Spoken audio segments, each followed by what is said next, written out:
ভক্তি ও আধ্যাত্মিকতার আবহে মন্মথপুরে উদযাপিত হলো বাসন্তী পূজা ও প্রণব মহামিলন মেলা।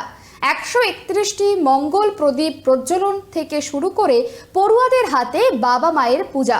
এই আয়োজনকে ঘিরে এলাকায় ছিল উন্মাদনা।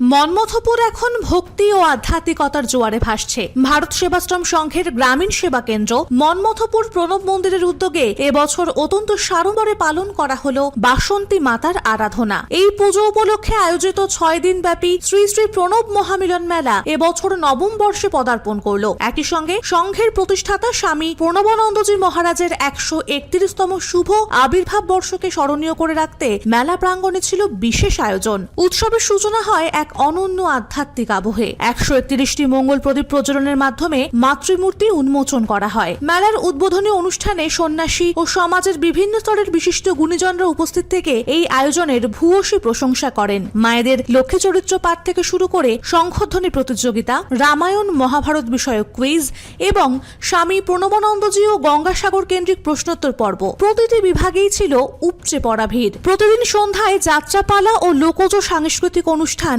মেলার এই আনন্দকে আরো কয়েক গুণ বাড়িয়ে দেয়। মেলার অন্যতম বিশেষ আকর্ষণ ছিল মহাসপ্তমীর দিন মন্মথপুর প্রণবানন্দ বিদ্যা মন্দিরের ছাত্রছাত্রীদের পিতৃমাতৃ পূজা।